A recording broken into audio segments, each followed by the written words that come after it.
गायत्री महामंत्र एक बार मेरे साथ दोहराओ। ओम भूर्भुवः स्वः तत्सवितुर्वरेण्यं भर्गो देवस्य धीमहि धियो यो नः प्रचोदयात्। अभी तक आप दूसरे चरण पर चल रहे हैं। पहले चरण में विवेक और दूसरे चरण में संयम। व्यक्ति अपने स्वभाव के अनुसार कर्म तो करता है, परंतु सत्य को जानना, कर्तव्य भावना को नहीं जगा पाता।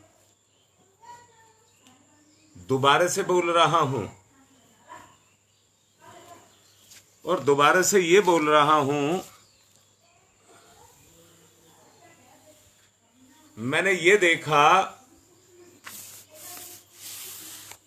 कुछ दिन तक मैंने लगातार एक दो जगह पर प्रोग्राम किए और अकेले ने किए। मेरा संकल्प था एक सोसाइटी में जाकर के रोज यज्ञ करके आता था। निश्चित समय था 7:30 बजे का।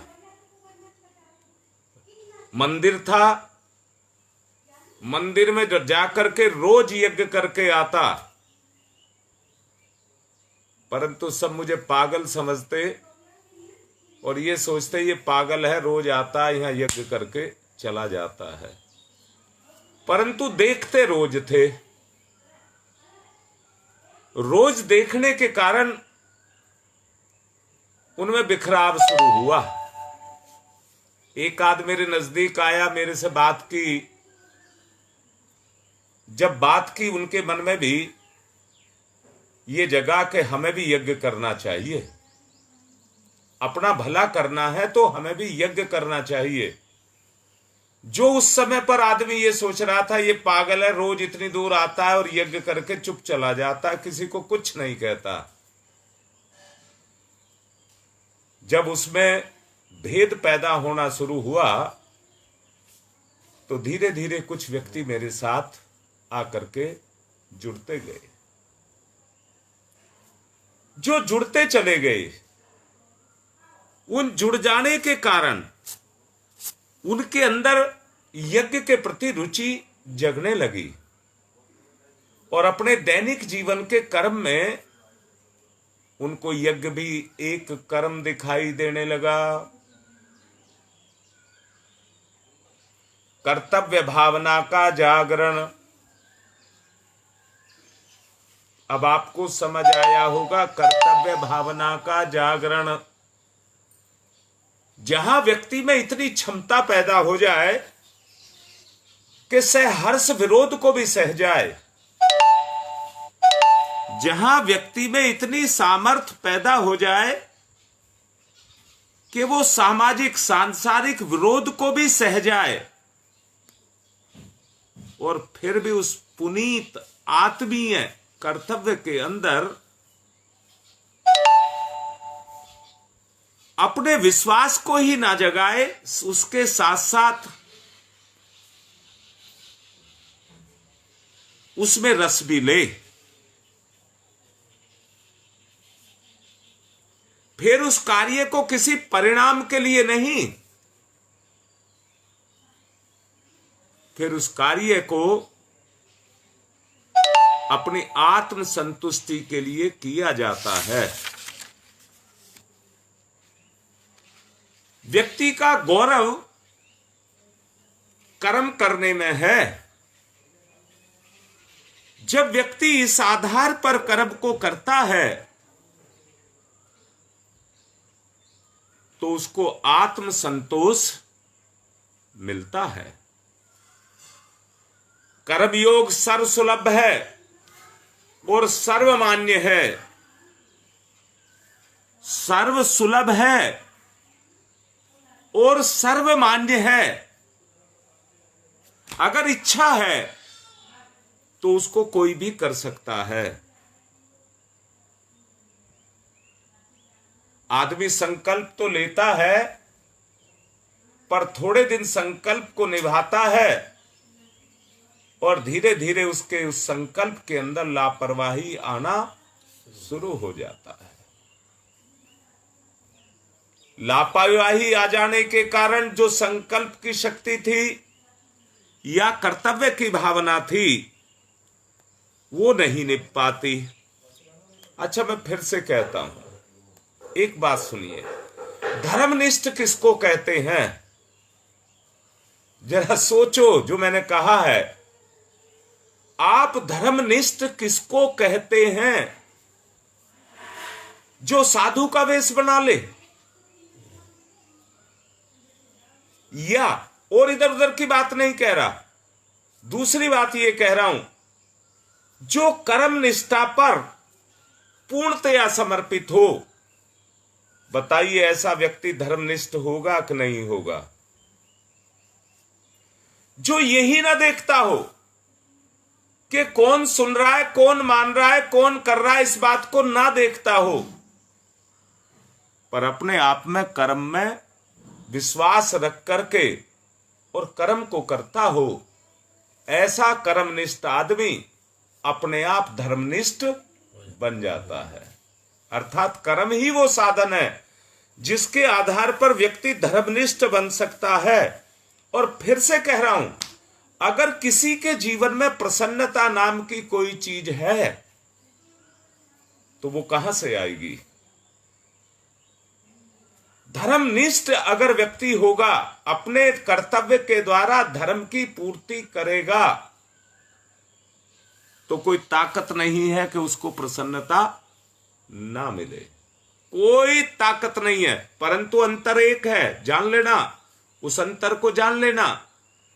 आपको यह पता है यही कर्म अमृत है जो हमें अमरता प्रदान करेगा, और जिससे आप प्यार करते हैं, आप ये चाहते हैं ऐसे कर्म में मेरा साथ दिया जाए। बोलिए, अपनों से ये अपेक्षा करते हैं कि नहीं करते हैं? और यहीं पर अपने पराये हो जाते हैं, इसी जगह पर आकर के अपने पराये हो जाते हैं।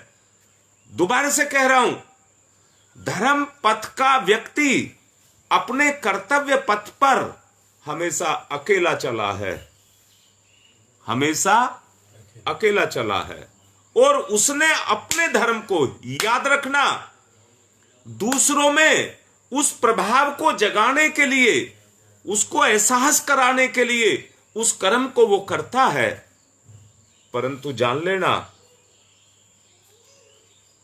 उत्तरदायित्व का निर्वाह आदमी अपने का कर सकता है, किसी दूसरे से उत्तरदायित्व का निर्वाह नहीं करवा सकता।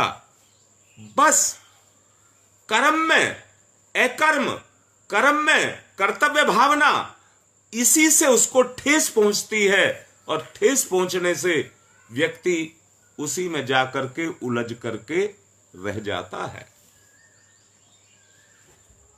धर्म के क्षेत्र में अगर किसी के ऊपर बंधन है तो एक ही बंधन है, अपने स्वार्थ का बंधन है। व्यक्ति कर्म को करता है, परंतु उस कर्म में फल की इच्छा को रखता है, वो उसकी कमजोरी है, और कमजोरी होने के कारण वो कर्म को निभा नहीं पाता, वो अपने कर्तव्य धर्म को निभा नहीं पाता। आप सच को देखिए, आदमी ये भी समझ जाए कि कर्तव्य धर्म क्या है, कर्तव्य धर्म क्या है, उसको भी समझ जाए, परंतु उसके अंदर उमंग और उत्साह तब तक पैदा नहीं होगा जब तक कर्म उसके गुणों में भावना बनकर के ना उतर जाए। तब तक वो कर्म के वास्तविक स्वरूप को नहीं पहचान सकता, नहीं पहचान सकता। इसलिए ये एक समस्या बनकर के आ जाती, खड़ी हो जाती है, जिस समस्या का समाधान परम पूज्य गुरुदेव ने अपने शब्दों में किया है। व्यक्ति में उत्साह आए और उपलब्धियों के लिए कर्तव्य को आधार बनाया जाए और कर्म को बगैर फल की इच्छा से किया जाए। इतना संयम अगर कर्तव्य के प्रति हर कोई व्यक्ति बरतने लगे तो समझना कर्तव्य की धारा निर्झरणी के रूप में आपके अंदर झरने लग जाएगी। जिस तरह से ऊपर से कोई झरना गिरता है और उसमें से हवा निकल करके जाती है, तो अपने साथ पानी के कुछ छींटे अपने अंदर छुपा करके पानी के कणों को ले जाती है, और जो उसके सामने आता है उसे उससे तरबतर कर देती है। बूंद पड़ती नहीं दिखाई देती, हवा लगती दिखाई देती है, फुहार लगती है। अब सोच करके देखिए, उस फुहार में से निकला हुआ जल कितना सुहावना लगता है। यहां मैं कहूंगा, कर्तव्य ही आपके गौरव को बढ़ाता है। आप सोच करके देखिए, झरने के पास खड़े होकर के जिस तरह से ठंडक मिलती है, कर्तव्य की भावना को कर्तव्य के द्वारा करके कर्म से व्यक्ति को गौरव मिलता है। आप देखिए ना, अगर किसी व्यक्ति ने छोटा सा भी काम कर रखा है तो वो कर्म उसके लिए कितने बड़े पद के सहारे का कारण बनता है। आदमी को अगर कोई पूछता है, मैं एक दिन बाल कटाने के लिए नाई की दुकान पर गया और मैंने देखा जो कटवाने वाले थे वो उसके साथ अपनापन जता रहे थे और दिखा रहे थे कि हम तुझसे ही बाल कटाते हैं। अगर उसकी दुकान ना होती तो उसको वो गौरव, कर्म का गौरव नहीं मिलता। और कर्म के गौरव से जो प्रसन्नता व्यक्ति को मिलती है, चाहे कर्म छोटा भी क्यों ना हो, परंतु कर्म के गौरव से जो उसको यश मिलता है, वो यश ठीक उसी तरह से जैसे झरने में से निकल करके हवा किसी के बदन को छूती है और उसको अंदर की शीतलता को प्रदान करती है। मैंने कहा है, कर्म से ही यश मिलता है, कर्म से ही गौरव मिलता है और कर्म से ही योग्यता मिलती है। योग भी व्यक्ति कर्म को करने से ही होता है। अब आप सोच करके देखिए कि कर्म करने के कितने महत्व हैं। संतोष जिसे जीवन में सर्वोपरि उपलब्धि कहा गया है, बड़ी से बड़ी चीज और बड़े से बड़े पद को पाकर के भी आदमी उस संतोष को अनुभव नहीं करता, उस संतोष को नहीं पा पाता।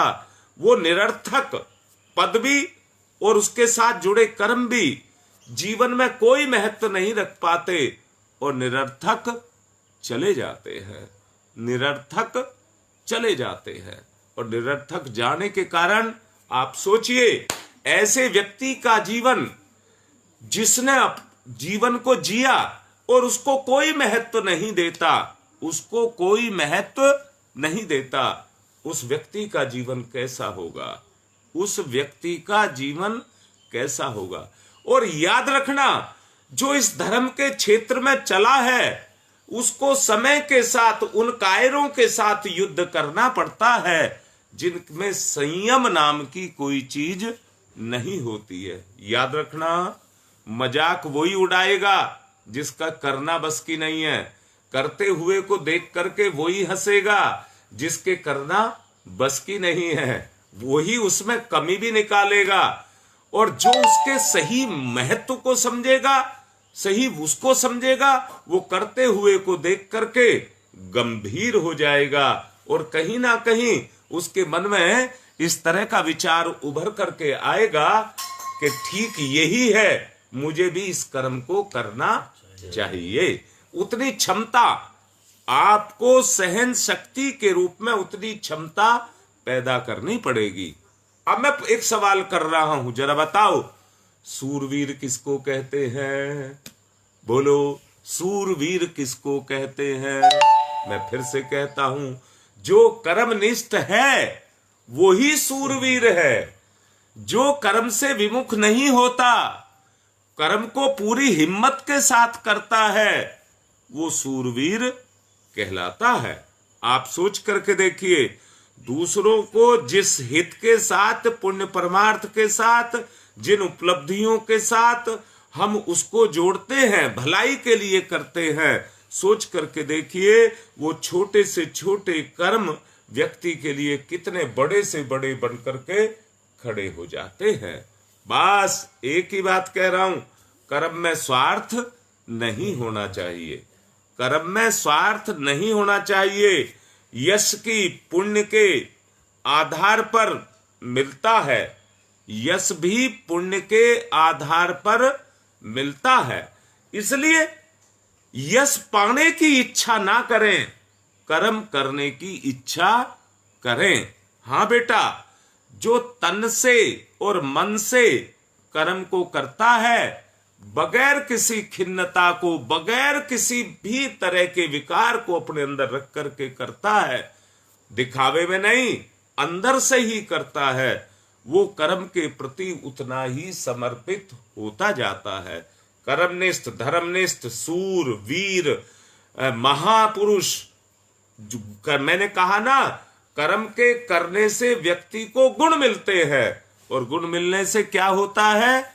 अधना सा व्यक्ति, धरती पर रेंगते हुए कीड़े की तरह से जो फिर रहा हो, जो आपको कहीं भिखमंगा दिखाई देगा, जिसका वेश विन्यास भी आपको साधु के जैसा नहीं लगेगा, परंतु जब वो कर्तव्य भावना को मन में रख करके करता है, तो आप समझिए समय में वो कितना बड़ा व्यक्ति कहलाता है। झारखंड का एक व्यक्ति, जिसने संकल्प लिया था कि मैं पहाड़ को काट करके सुरंग बनाऊंगा,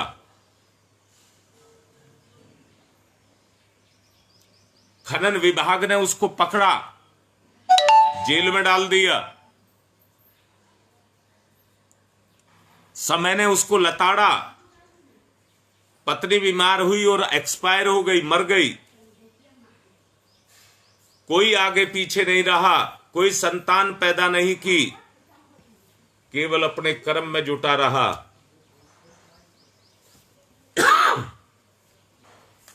माझी प्रजाति का था, संकल्प दृढ़ था, पहाड़ जैसी चट्टान को देख करके भी डिगा नहीं, अपनी छैनी और हथौड़ी के बल पर उसको काटता रहा, और एक दिन सुरंग को बना दिया। सुरंग बनी, बीमार हुआ, एम्स में जाकर के एक्सपायर हो गया, परंतु उसका कर्म आज भी हर व्यक्ति को अपना लाभ दे रहा है। जो व्यक्ति 12-14 किलोमीटर, 15 किलोमीटर पहाड़ के ऊपर से होकर के जाते थे, उसने 3 किलोमीटर की सुरंग बना करके सबके लिए रास्ता आसान कर दिया।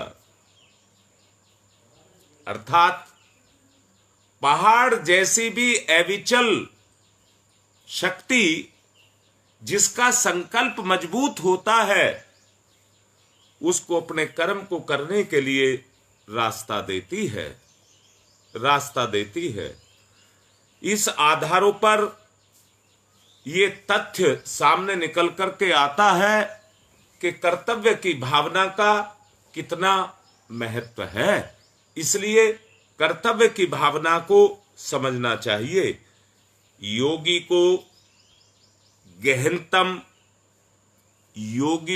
गहनतम, हाँ बेटा, दशरथ माझी ही नाम है उसका, बिल्कुल ठीक लिखा है, दशरथ माझी ही उसका नाम है, सुरेश ठीक लिखा है। आप देखिए ना, उसने उस काम को किया, अपने खाने पीने, घर बार द्वार, किसी की भी चिंता नहीं की, पत्नी तक को गंवा दिया, अकेला रह गया, परंतु अपने कर्म से पीछे नहीं हटा। क्या हम अपने जीवन में कर्म को आधार बना करके ईश्वर के साथ योग नहीं कर सकते? मैं फिर से कहता हूं, भक्ति भावना की बात मैं अभी कर रहा था, धर्म की बात मैं भी आपसे कर रहा था। बताइए भक्ति और क्या हो सकती है? जो रात दिन कहीं जंगलों में रह करके तपस्याएं करते हैं, क्या उन्हीं को भक्ति कहते हैं? उनका भी कोई ना कोई भक्ति करने का उद्देश्य होता है, वो भी समाज की और चेतना की, समाज की और चेतना की। यहां मैं फिर से कहूंगा, महर्षि अरविंद जब स्वतंत्रता संग्राम में भाग ले रहे थे, स्वतंत्रता संग्राम का वो चल रहा था, दौर चल रहा था, वो भी उसमें सम्मिलित थे। परंतु जब उन्होंने बहुत गहन अध्ययन किया, क्या इस आधार पर हमको स्वतंत्रता मिल जाएगी, और उनको दिखाई दिया कि इस आधार पर स्वतंत्रता नहीं मिलेगी, तो वो पांडिचेरी चले गए, क्योंकि वहां अंग्रेजों का राज नहीं था। उनके राज के बाहर ही चले गए।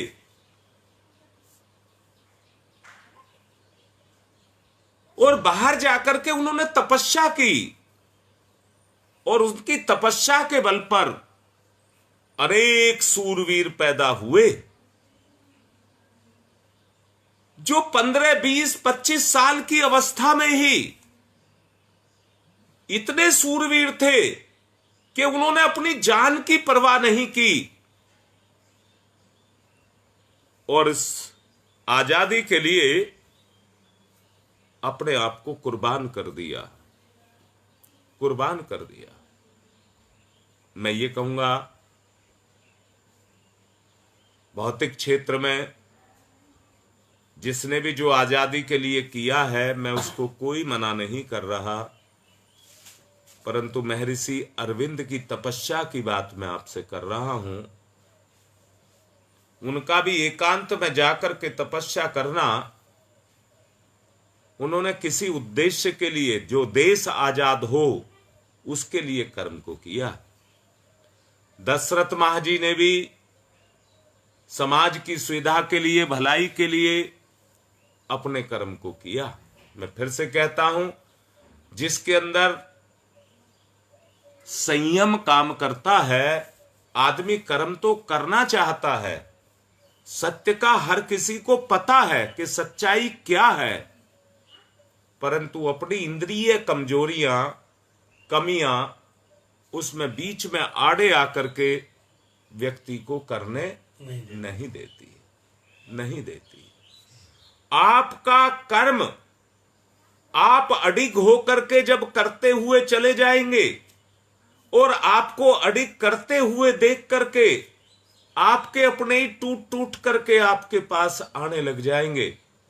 जबरदस्ती या किसी हठपूर्वक आप अगर उनको लाना चाहेंगे तो मुझे बताओ, जोर से, जबरदस्ती से, हट से क्या पैदा होता है? अगर आप हट करेंगे तो सामने वाला क्या करेगा? इसलिए एक सहज प्रक्रिया है, कर्म एक सहज प्रक्रिया है। जब उस सहज प्रक्रिया को कर्म के रूप में, सत्य को कर्म के रूप में उतारा जाता है, कर्तव्य भावना के साथ उतारा जाता है, मैं कहता हूं कोई करे ना करे, परंतु आपके करने से आपका प्रभाव उस पर पड़ता हुआ चला जाएगा। जैसे मैंने सोसाइटी का, मंदिर का उदाहरण देकर के आपको बताया, वो तब से आज तक वहां पर कितने सारे व्यक्तियों का समूह बना हुआ है, जो अब अपने आप उस काम को करते हैं, और मैं हट गया और वो अब अपने आप चल रहा है। मैं अपने आप उसको देख करके, और वो सब अपने आप होता हुआ जा रहा है। इसी तरह से समाज में एक परंपरा हमको जागृत करनी होगी। समाज में अपना प्रभाव डाल करके एक परंपरा को हमको जन्म देना होगा।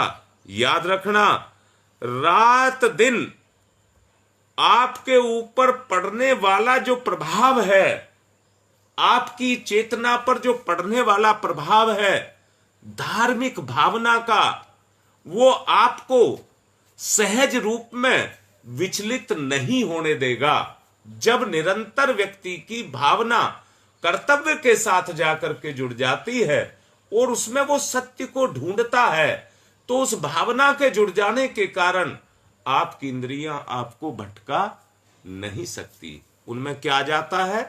दृढ़ता आ जाती है, अपने कर्तव्य के प्रति दृढ़ता आ जाती है। जरा बड़े अच्छे से सोच करके देखो, अगर कोई भी व्यक्ति अपने जीवन में फेल होता है तो वो किसके कारण फेल होता है? मन की कमजोरी और इंद्रियों की व्यसनता।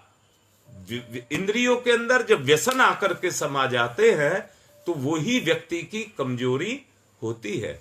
जितना बल हम उठा सकते हैं, जितनी जिम्मेदारी हम उठा सकते हैं कर्म की, उसको उठाना तो दूर निभा भी नहीं पाते। इसलिए कर्तव्य भावना को जगाने के लिए हमको क्या करना पड़ेगा?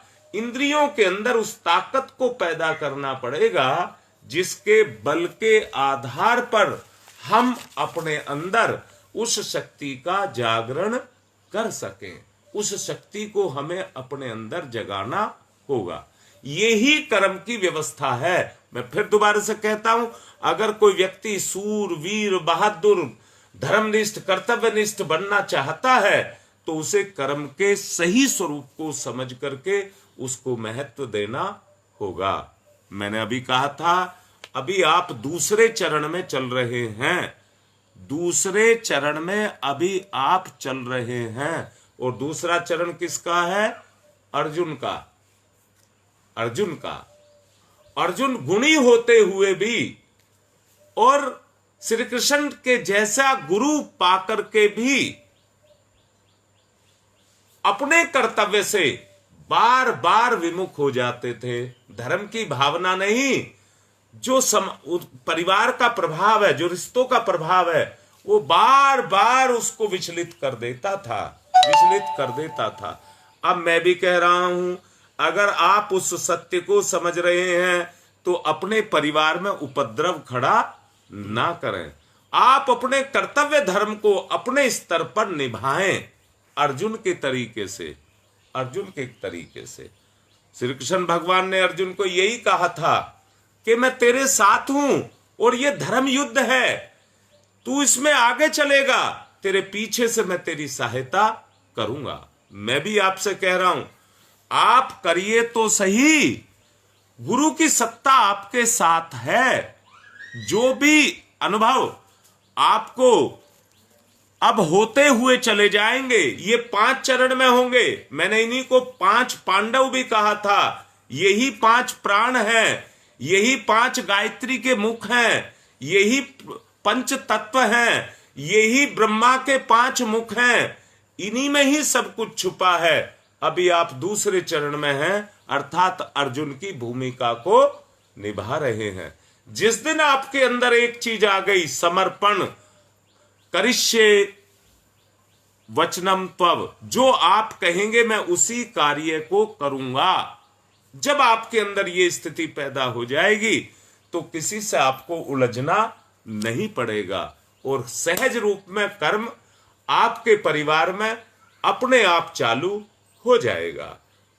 याद रखना, किसी भी बीज को उगा करके बढ़ा करके फलने तक उसकी सेवा करनी ही पड़ती है। ऐसे ही आपको भी ये सब करना पड़ेगा।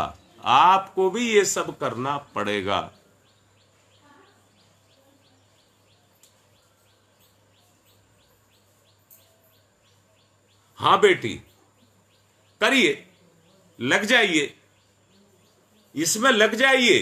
एक समय ऐसा आएगा तुम्हें मेरी जरूरत नहीं पड़ेगी, फिर आपके अंदर वो स्वभाव में आ जाएगा। वो जब स्वभाव में आ जाएगा तो एक प्रभाव निरंतर आपके ऊपर छाया रहेगा। जैसे लोभ का, भोग का, काम का, क्रोध का प्रभाव छाया रहता है। तुमने देखा नहीं, बहुत से आदमी हर वक्त मुंह फुलाए रहते हैं। उसी तरह का प्रभाव आपके ऊपर पड़ता हुआ चला जाएगा। अब ध्यान की तरफ को चलेंगे। दोनों हाथ गोद में, आंखें बंद, ध्यान मुद्रा। 8 बजे पहुंचेगा विवेक वहां, ठीक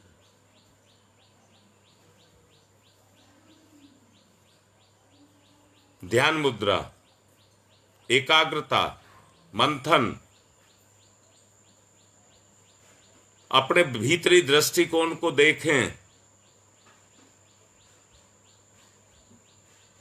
अपने भीतरी दृष्टिकोण को देखें।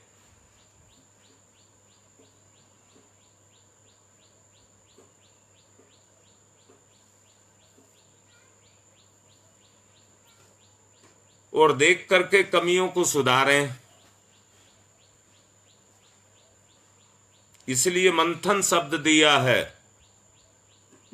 जैसे मथ करके घी को निकाल लिया जाता है, मंथन, निचोड़ को निकालिए, मंथन।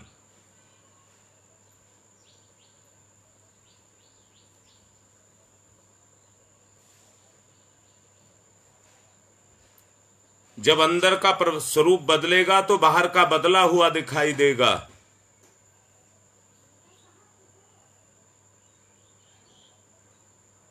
अनावश्यक जोर नहीं, स्वाभाविक परिवर्तन लाएं। मंथन,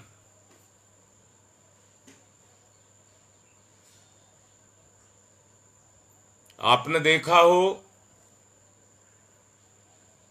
आंखों पर जैसा चश्मा चढ़ा रहता है दुनिया वैसी दिखाई देती है।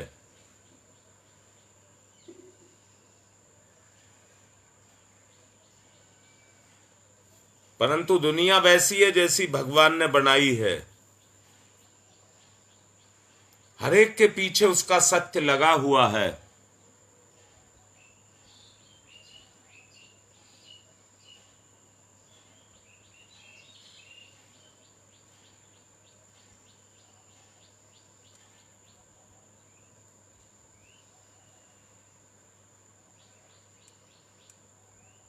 इस संसार में अनेक व्यक्ति आपको दिखाई देंगे जो आपको पाप करते दिखाई देंगे और दुर्भाव से उत्प्रोत मिलेंगे।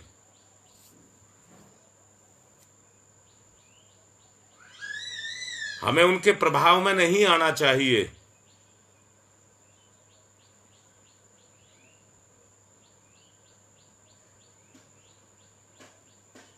अपने वास्तविक स्वरूप का दर्शन करिए।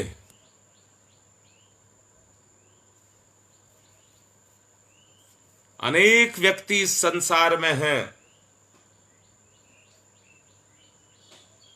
जो अपनी अपनी इच्छा के अनुसार अपने जीवन को जी रहे हैं।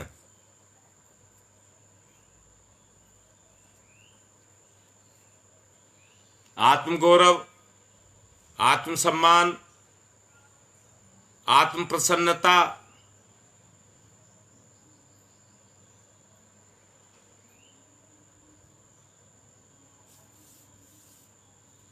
कैसे हमको मिले, उपलब्ध हो,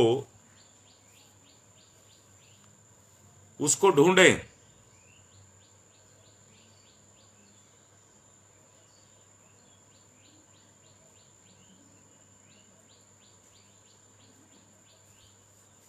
जिन्हें सर्वत्र गंदगी दिखाई पड़ रही है, वास्तव में गंदगी समाज में नहीं, मेरे अपने अंदर है।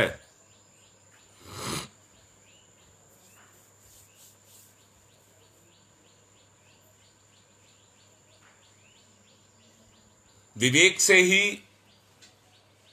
आप उसको पहचान सकते हैं। संकल्प से दूर कर सकते हैं।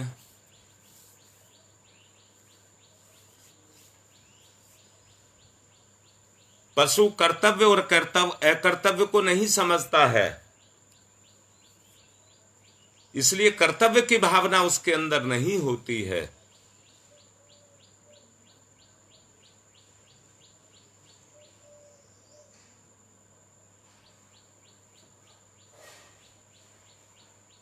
हम भी अपने विवेक से सत्य को पहचाने,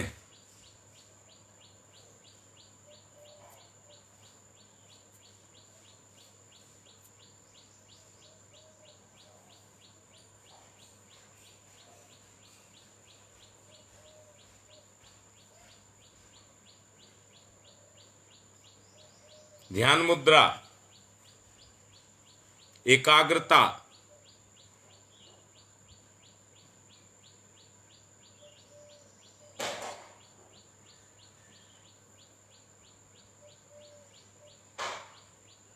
सत्य, चित्त और आनंद,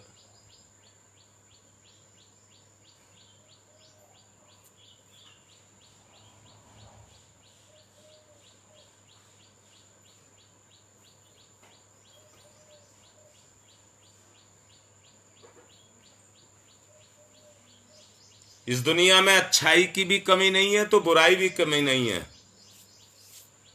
अपना दृष्टिकोण है, अच्छे में से भी हम बुराई को देखते हैं और बुरे में से भी अच्छे को देखते हैं। ये अपना दृष्टिकोण है।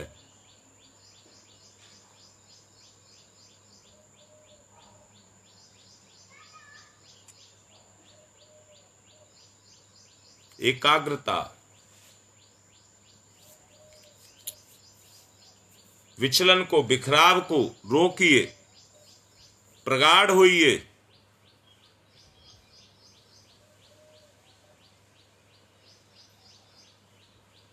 हर व्यक्ति में कुछ ना कुछ अच्छाई है।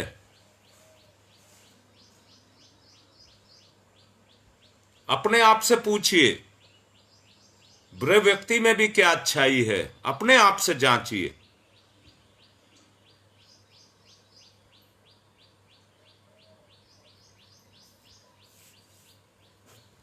अगर हम सब में बुराई को देखते रहेंगे तो हमें क्या मिलेगा?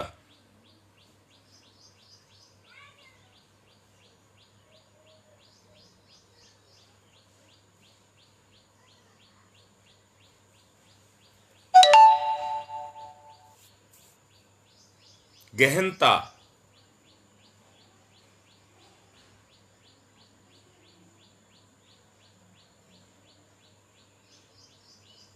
अपनी चेतना के बिखराव को रोकिए, एक जगह पर केंद्रित करेंगे। जो पहाड़ जैसी मुसीबतें हमारे सामने खड़ी हैं, उनको काटने, पछाड़ने, उखाड़ने की ताकत हमारे अंदर पैदा हो जाए।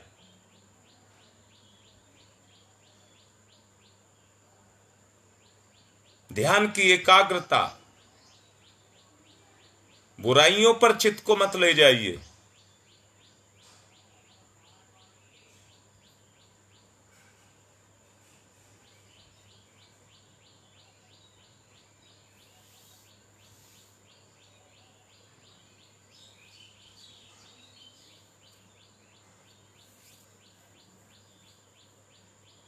बुराइयों को सुधारने के लिए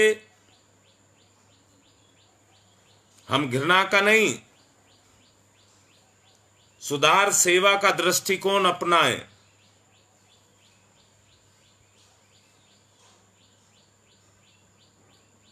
कटुता और दुर्भावना को पैदा ना होने दें।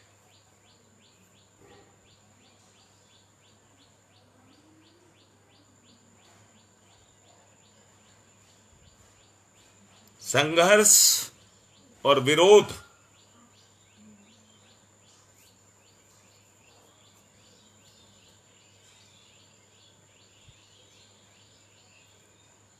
आमतौर से जब हम सहते हैं तभी बुराइयां पैदा होती हैं। इसलिए संघर्ष अपने आपे से करें, विरोध अपनी बुराइयों का करें और किसी का ना करें। एकाग्रता,